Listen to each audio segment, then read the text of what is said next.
मतलब मुद्रण क्रांति में जो छपाई था, जो प्रिंटिंग था, उसमें बहु आगामी क्या प्रभाव देखने के लिए क्या मिलता है।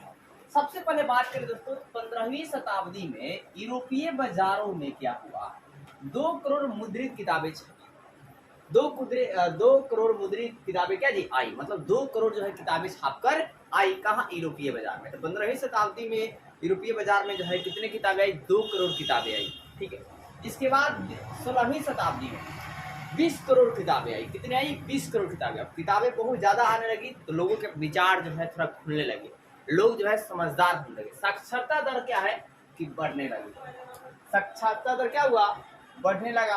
अब जब साक्षरता दर, लोग साक्षर हटेंगे तो लोग अनेकों चीजों पर मतलब बात विचार विमर्श करेंगे, हर एक चीज पर सवाल उठाएंगे। जैसे मतलब कहीं गलत हो रहा है तो उस पर भी सवाल उठाएंगे, किताबों के माध्यम से, किसी माध्यम, छपाई के माध्यम से।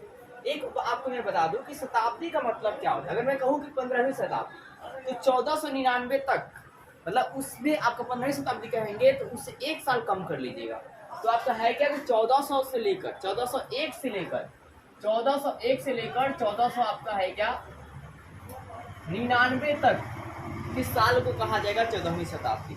अब 15वीं शताब्दी, अगर 16वीं शताब्दी कहता हूँ तो 16वीं शताब्दी मतलब 1600, आपका 1600 में से आप क्या कर लेंगे, 1 कम कर लेंगे, तो क्या होगा 1599 तक के काल को 1599 के काल को क्या कहा जाएगा, 16वीं शताब्दी।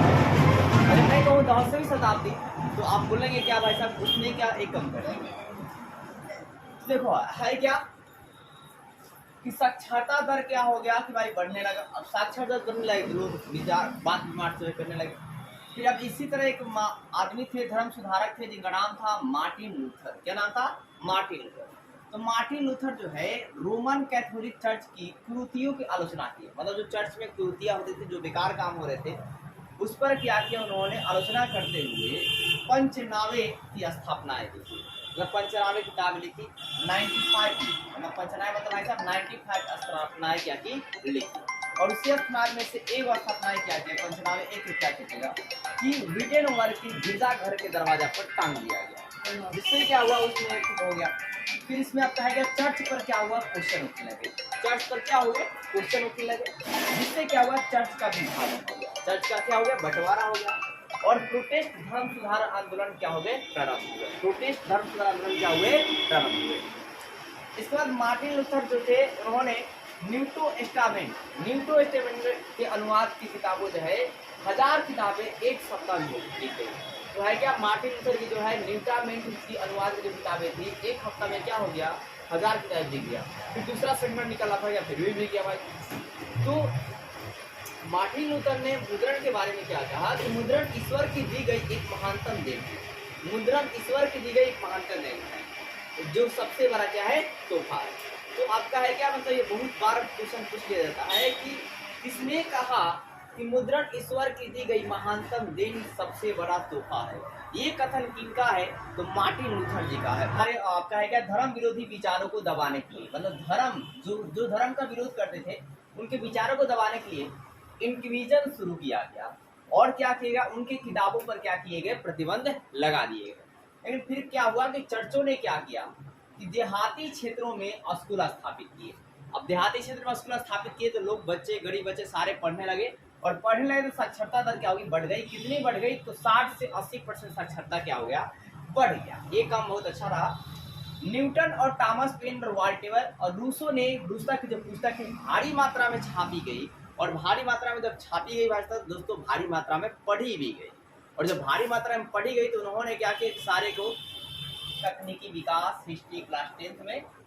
तो चलिए देने के स्टार्ट करते हैं। तकनीकी विकास मतलब प्रेस का तकनीकी विकास कैसे हुआ, वो टेक्नोलॉजी में कैसे बदल गया, जो मतलब आपके लकड़ी के बक्सा से बना, फिर धातु वाला बना, फिर पावर हाउस बना, और फिर पावर हाउस से आपको क्या, बिजली से चलने वाला, पावर हाउस से, पावर से चलने वाला, बहुत तेजी से चलने वाला। 18वीं सदी के अंत में क्या हुआ कि प्रेस के धातु बनने लगे। 18वीं सदी अंत तक क्या हुआ, प्रेस जो है धातु का बनने लगा, मेटल का बनने लगा। फिर 19वीं सदी के मध्य में क्या हुआ, शक्ति चलित बेलनाकार प्रेस कारगर बन गया। ये कहाँ बना, न्यूयॉर्क में। तो आपका है क्या, 19वीं सदी के मध्य में न्यूयॉर्क के एक रिचर्ड ओ एम होने शक्ति चलित बेलनाकार प्रेस को क्या किया, कारगर बनाया। मतलब प्रेस को, बेलनाकार प्रेस जो है एकदम काम करने वाला बना दिया, कारगर मतलब एकदम आसानी से काम। जो प्रति घंटा 8,000 किताबें छाप सकते हैं, मतलब 8,000 पेज जो है छाप सकता है। तो आपने क्या देखा, पूछा जाएगा आपसे कि शक्ति चलित बेलनाकार प्रेस को किसने बनाया, तो रिचर्ड एम हो ने बनाया। रिचर्ड एम हो ने कहाँ बनाया भाई, न्यूयॉर्क में। किस शताब्दी के मध्य में बनाया, 19वीं सदी के मध्य में बनाया। फिर 19वीं सदी के अंत में ही ऑफसेंट प्रेस आ गया। इसका खासियत क्या था कि 6 रंगों की छपाई एक साथ कर सकता है। क्या कर सकता है, 6 रंगों की जो छपाई है एक साथ कर सकता है। जिस तरह आपने देखा कलर वाला छापता है लोग, उसी प्रकार 20वीं शताब्दी में क्या हुआ कि बिजली से चलने वाला प्रेस बहुत ज्यादा क्या हुए आगे, अनेकों प्रकार किताब छपने का विकास कैसे हुआ। देखिए भारत में छापा खाना के विकास से पहले क्या होता था कि जो भी चीजें लिखी जाती थी वो हाथ से लिखी जाती थी, इसलिए कहती है हाथ से। और हाथ से लिखी गई ऋचाओं को क्या कहते थे, पांडुलिपि कहते थे। मतलब हाथ से लिखी गई जो मतलब बूंद बूंद कर मतलब मोड़ से डोकर रंगों को कलर को और उसे लिखी जाती थी। तो हाथ से लिखी गई किताब को जो तैयार की जाती थी उसे पांडुलिपि कहते थे। पेपर बहुत में छाप क्या था, पांडुलिपि किसे कहते थे।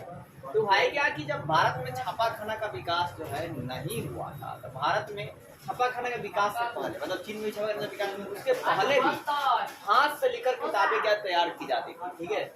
और जिसे हम लोग पांडुलिपि कहते थे, मतलब हाथ से लिखी गई किताबों को पांडुलिपि कहा जाता है। और पांडुलिपि जो है संस्कृत भाषा में, अरबी भाषा में और फारसी भाषा में रजाओं ने लिखा है। और जो पांडुलिपि होती थी बहुत ही नाजुक होती थी, मतलब फटने का डर रहता था। और ये बहुत ही महंगी होती थी, मतलब हर कोई इसे लिखवा नहीं सकता है। तो जो राजा लोग हुआ करते थे वही लोग लिखवाते थे अपने मतलब दरबार और में अपनी कहानियां लिखवाते थे। जैसे अकबर ने अकबरनामा लिखवाया, बाबर ने बाबरनामा लिखवाया। तो इसी प्रकार आपका है क्या कि पांडुलिपि जो है नाजुक और महंगी होती थी, जिससे ये पांडुलिपि जो है भाई आम जनता के बस में नहीं था, आम जनता इसे बना नहीं सकती है।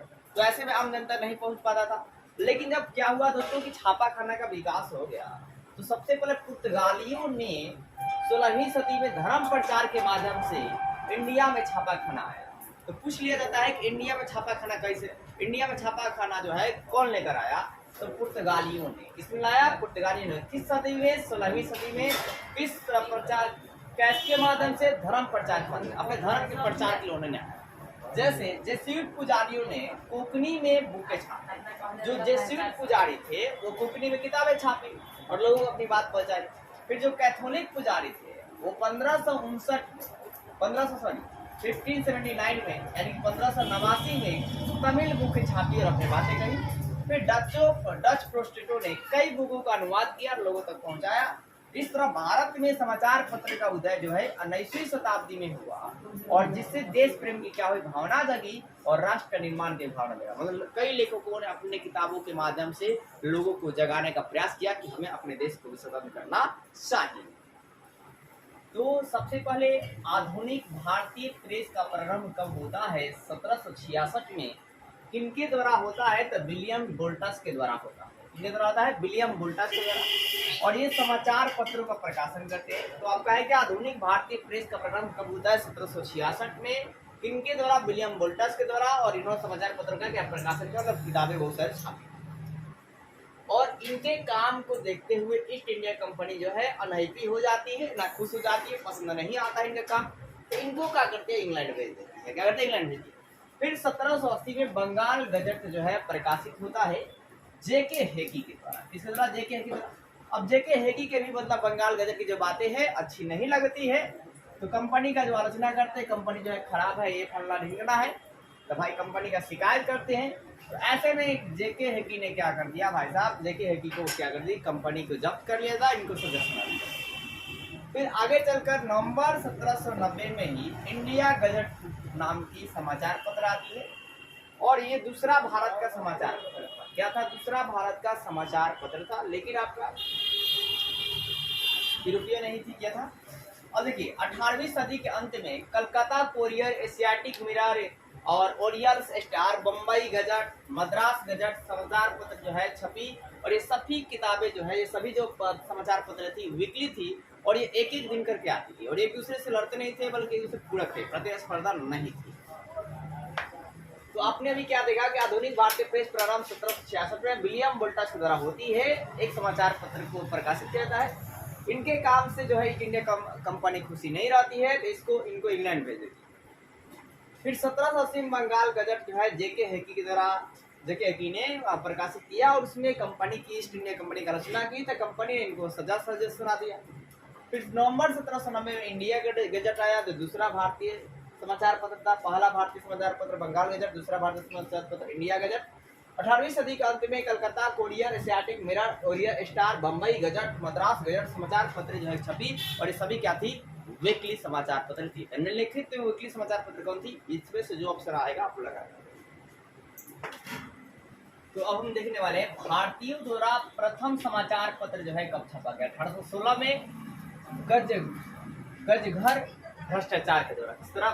गजघर भ्रष्टाचार के द्वारा। क्या था उसका नाम? बंगाल गजट, और ये भी क्या था, वीकली।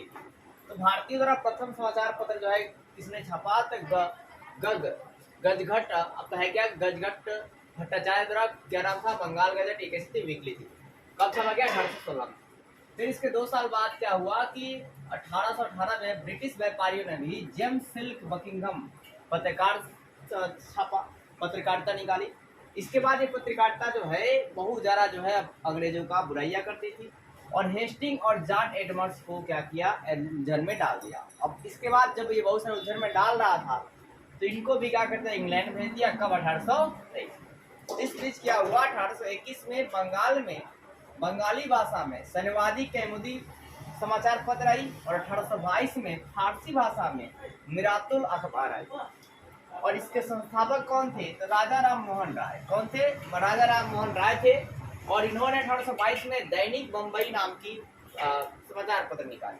फिर राजा राम मोहन राय की मदद से द्वारकनाथ टैगोर और प्रसन्न कुमार टैगोर ने क्या किया, 1830 में बंगदत्त की स्थापना की। क्या की? बंगदत्त समाचार पत्र की स्थापना की। फिर 1831 में जामे जमशेद समाचार पत्र, 1851 में गुप्तर आया। और इस तरह बहुत सारे जो है प्रेसों जो है ना ईस्ट इंडिया कंपनी की बुराइयां जो है चालू कर दी।